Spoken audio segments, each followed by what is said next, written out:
I don't know if I've just been waiting my whole life to do this. I got my money's worth, and I knew talk therapy doesn't work because I know that healing comes from within.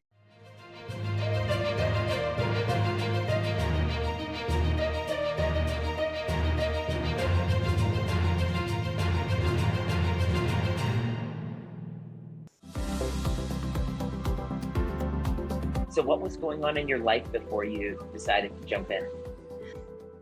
Well, my dad died. That opened everything up because I felt like I had moved on from all that stuff, and it just broke it wide open. So and I, his wife had cancer for 30 years, a brain cancer. So he was a caregiver. And like Eileen and I have talked, he was in obviously submitting, because that's what you do when someone has brain cancer for so long.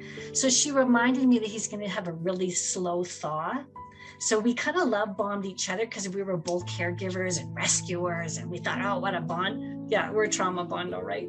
So now I'm realizing when my dad died, I became really needy and hurt, and I don't know what it was. And You regressed. did I ever? Oh my God, big time. Yeah, and that's okay. We all do. Yeah, I felt like I couldn't relate to them because they were so far ahead of me.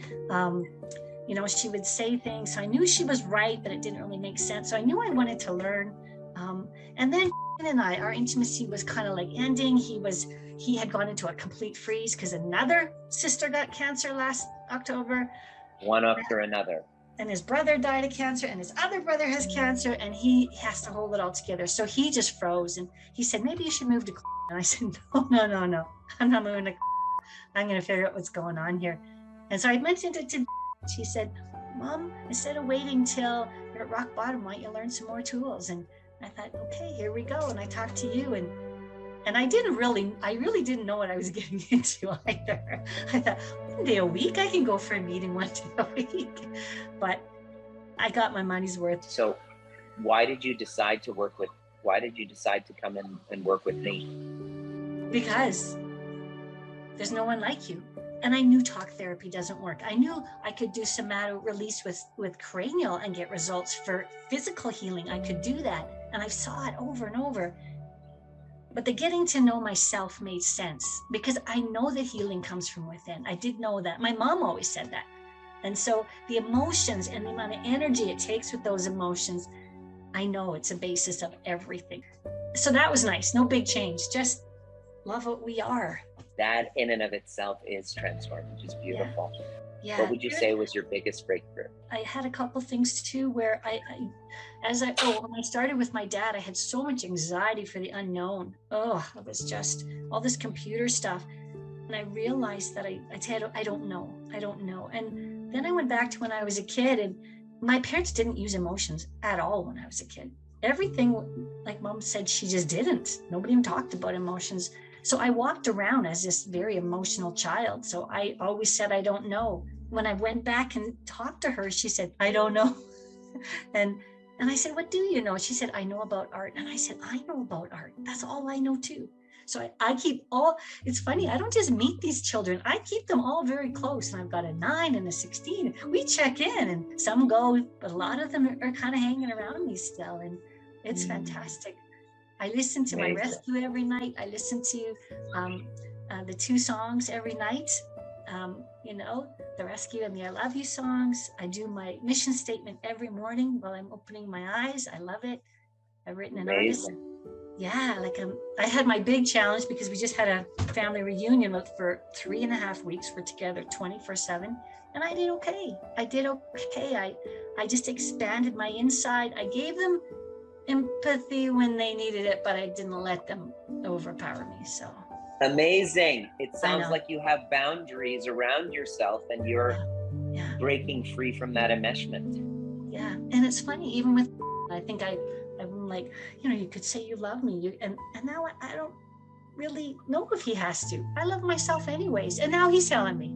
Amazing. Yeah. And so that was a big breakthrough. What would you say has changed now in your life because you kind of went inside and learned how to get all of that inner world aligned? What's different now? There was a big thing with and all they went through. And I had such a fear of the unknown with those two. Like that was huge. You know how huge that was. I mean, it was massive with the everything, right? Is he going to be okay, type of thing?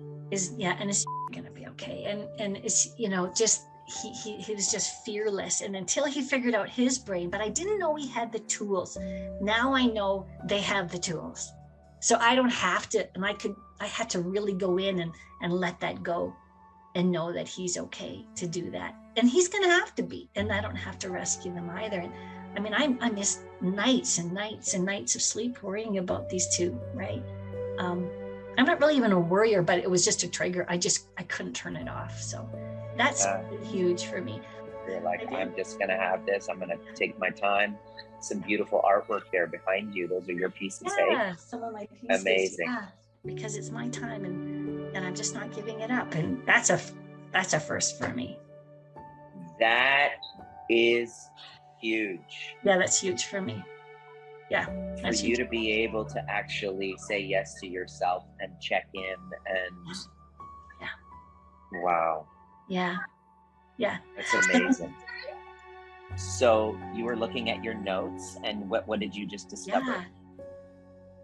Yeah. That I had thought I was so ugly, and I had for so long, and now I don't. Like, just like once I started going in, and now I look in the mirror and I think, and I can see other people's beauty, but I could never see mine. And I really honestly, it just went away.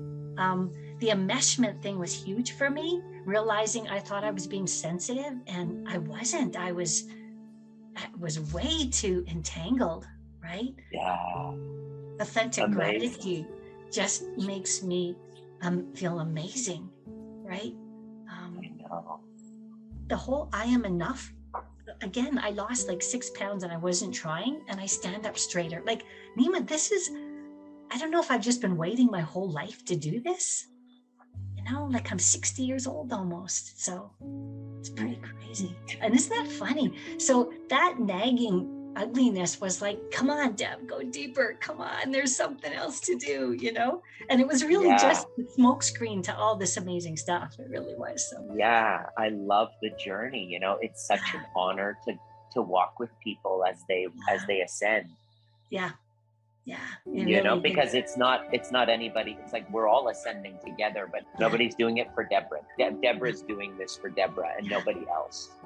I like learning about how other people are reflecting me. That's a really awesome thing to know, because it really makes you look. I love that criticism isn't criticism. It's feedback. It's like, hey, these are my values, and here's an opportunity for you to meet those values if you'll receive this feedback, so that I can receive more love from you. Because whatever you're doing isn't landing as well as it could, and I'm giving you the, you know,